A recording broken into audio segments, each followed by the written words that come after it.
یہ فرمایا تھا کہ جو شخص اپنی بیوی کو طلاق دیتا ہے گویا کہ ناحق، وہ گویا کہ اس سے زنا کرواتا ہے، یعنی یہ کہ طلاق ہو گیا اس کو، اب وہ بیچاری جو ہے وہ بے شوہر کے ہے، عام طور پر مطلقہ سے کوئی شادی نہیں کرتا، تو اب اس کے فتنے میں مبتلا ہونے کا امکان موجود ہے، وہ زناکاری پر آمادہ ہو سکتی ہے، تو جس شخص نے اسے غلط طلاق دی تھی در حقیقت وہ ذمہ دار ہوگا اس زناکاری کا جو وہ کر رہی ہے۔ یہ اصل میں ایک اخلاقی تعلیم تھی جس کو کہ انہوں نے قانونی سمجھ لیا اور طلاق کا دروازہ بند کر دیا، حالانکہ شریعت موسوی میں طلاق کا راستہ کھلا تھا جیسے شریعت محمدی میں،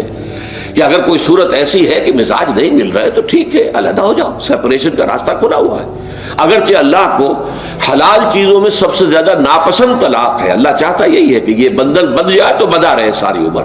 لیکن یہ کہ یہ بھی نہیں ہے کہ گھر کے اندر چخ چخ ہوتی رہے، چپکنش چلتی رہے، گھر کے اندر چین نہ رہے، راحت نہ رہے، باہمی اعتماد نہ ہو اور پھر بھی وہ بندھن بندھا رکھا جائے، اس کا کوئی فائدہ نہیں۔ تو قانون وہ تھا لیکن اخلاقی تعلیم یہ تھی، جیسے حضور نے فرمایا ابغض الحلال عند اللہ الطلاق، لیکن ساتھ ہی میں نے وہ حدیث بھی آپ کو سنا دی کہ جو شخص اپنی بیوی کی جو بھی اس کی روش ہے اس سے سخت نالا ہے، شکایتیں کرتا پھرتا ہے دوسروں سے، طلاق نہیں دیتا، تو اللہ تعالیٰ اس کی دعا سنتا ہی نہیں کہ جب میں نے تمہارے لیے راستہ کھلا ہوا تھا وہ تم اختیار نہیں کر رہے۔ تو یہی معاملہ در حقیقت عیسائیوں نے اس حد تک بڑھایا کہ حضرت آدم اور حوا سے جو خطا ہو گئی تھی وہ خطا جو ہے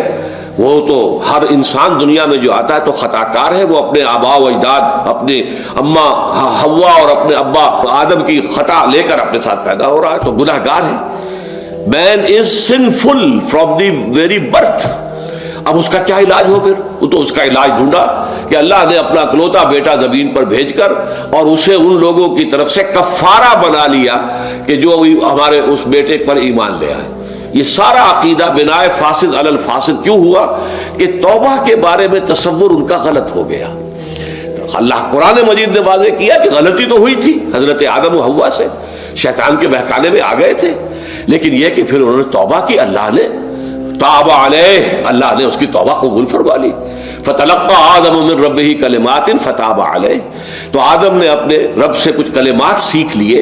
پشیمانی تو ہو گئی تھی، شرمندگی ہو گئی تھی، لیکن الفاظ نہیں مل رہے تھے، کن الفاظ میں میں اللہ کی جناب میں توبہ کروں۔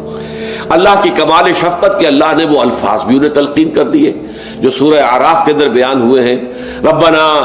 ظلمنا انفسنا وان لم تغفر لنا وترحمنا لنکونن من الخاسرین، اللہ نے توبہ قبول فرما لی، فتاب علیہ۔ اب جو بچہ پیدا ہو رہا ہے نسل آدم کا، وہ کوئی اپنے جد امجد جو ہے حضرت آدم اور حضرت حوا کے گناہ کی پوٹ لے کر نہیں آتا ہے، وہ تو کل مولود یولد علی الفطرہ، فطرت الاسلام پہ پیدا ہوتا ہے۔